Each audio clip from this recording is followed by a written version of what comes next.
Greetings, my human friends. Again, this is Rudolf of Germany, the tall white alien. Today I would like to give you some insight into social media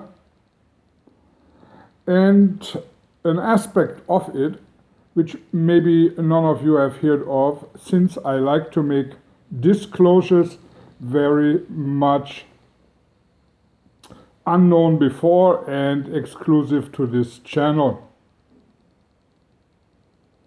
Social media, which started out through the internet as a promise, a world wide web, where every single human who has access to the internet can access all the information from all shades and interest groups out there, and each one of you out there themselves can express their opinions and share their information and experiences freely to the worldwide audience and public.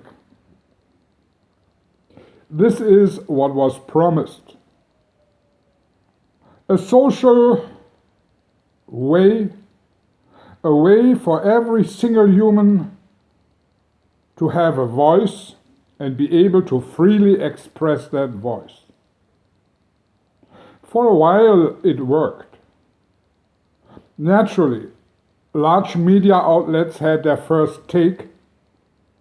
CBS, CNN, BBC, and all these big corporations were the first ones to push their opinions, or the opinions of their masters in high finance and the dark forces behind high finance. These corporations were the first ones to very smartly sell their opinions to the broad public. But not only.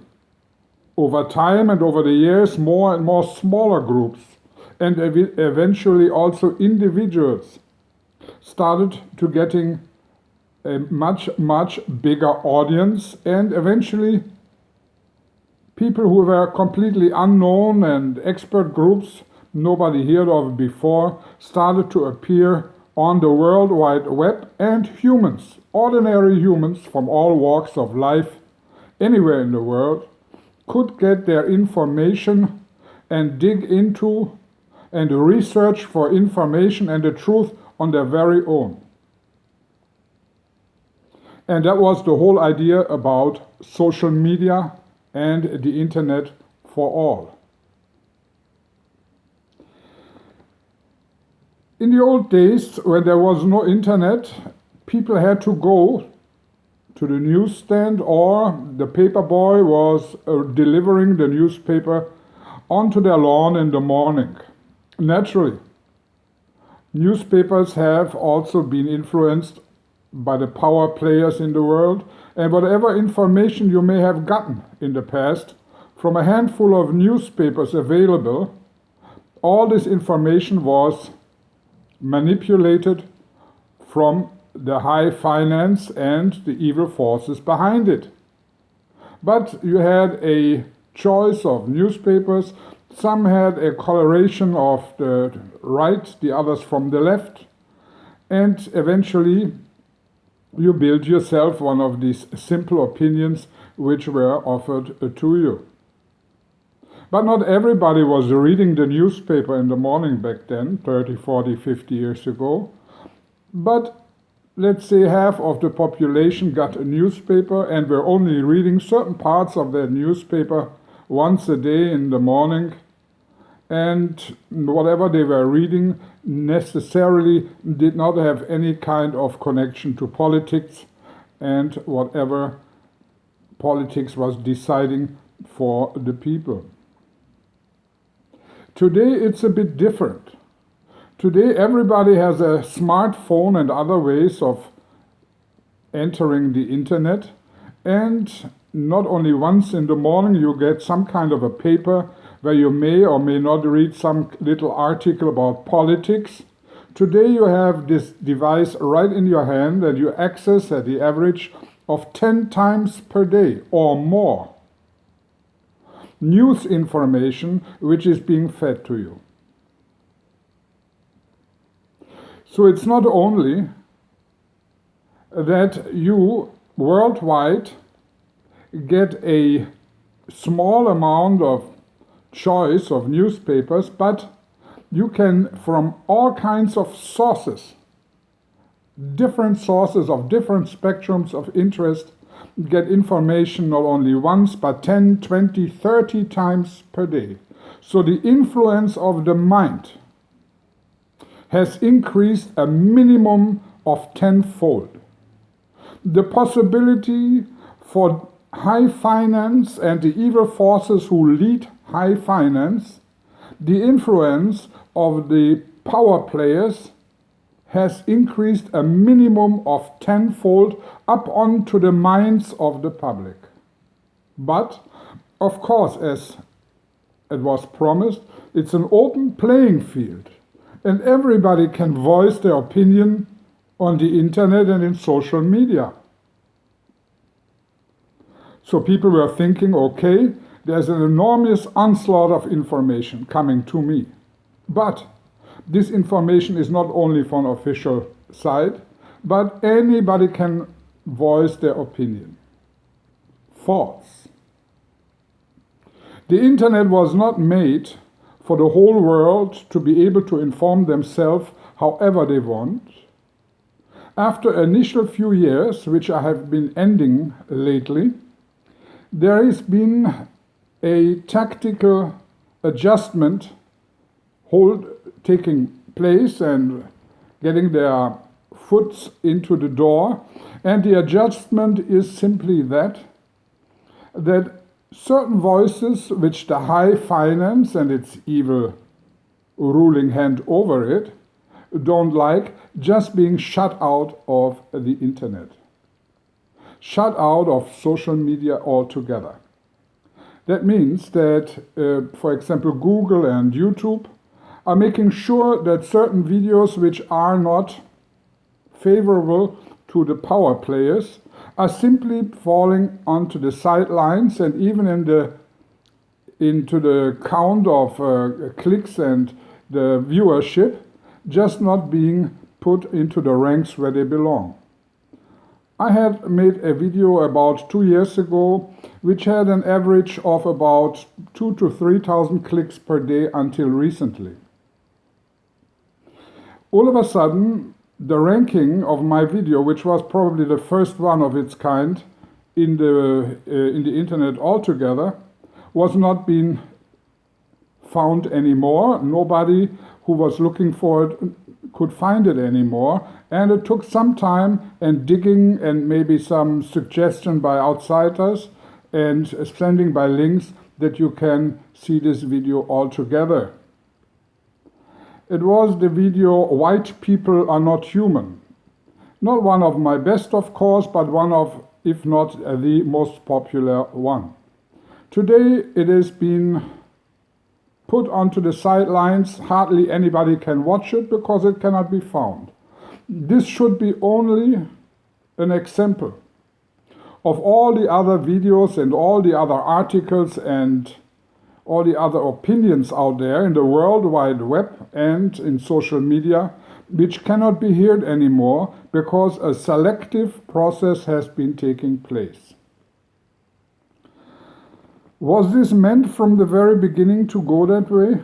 Is it the same like in the old days when you got your weekly pay into a paper, into a paper envelope, and later they promised you, okay, open a bank account, have your money being deposited into this bank account. You don't have to pay for it. We, the banks, give it to you for free. And later on they charged you for it. You have to pay involuntarily every month a charge, and later on they even charge you for your savings in the bank instead of giving you interest payments. Is it the same with social media and the internet?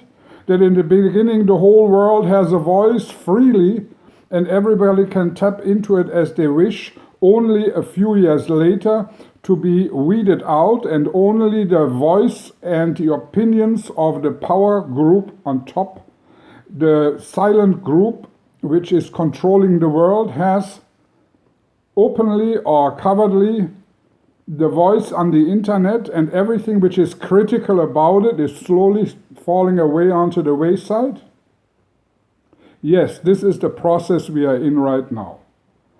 You have not only one newspaper a day, but 10 to 20 times you access your telephone in order to see the news, and all of a sudden more and more critical voices falling away, and only the voice of the high finance is the only voice to be heard.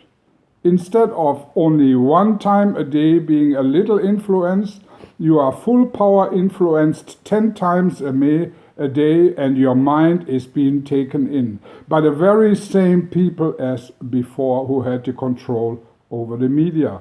And anybody else who was playing on the social media platforms are slowly being weeded out. Now, this means a tenfold mind control compared to the time before the internet. And the whole internet, this worldwide powerful net, is now more and more closing in onto the ones who have another opinion, and the day falling to the wayside, and the whole World Wide Web is in the hands again of the ones who have power. And one more thing, the whole hype about watching your emails by the Secret Service agencies, the whole hype about listening to your phone conversation, watching WhatsApp and all of these other outlets which frighten people. People are afraid to speak on the phone, people are afraid to give their open opinion in emails or otherwise. All of this is part of the control, but not because the Secret Service Agency and the NSA are listening to everything. No, they are only in reality listening to very few conversations. They don't care about your conversations. Don't let you be told otherwise. The idea behind it is to frighten the masses, to frighten all humans on planet Earth, to speak open their opinion even to their brothers, sisters, mothers, and children on the phone, over emails, on WhatsApp, on all kinds of other outlets.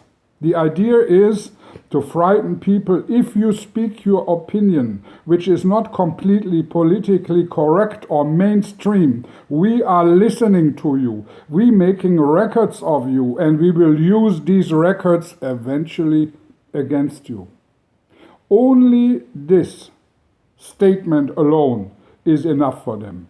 They don't listen to what you have to say. They just make sure you are worldwide. The public is worldwide frightened to speak even to their closest friend and families their open opinion. And this is the master plan which is in place, and this little small threat which is out there is keeping every single one of you in check. Rudolf of Germany.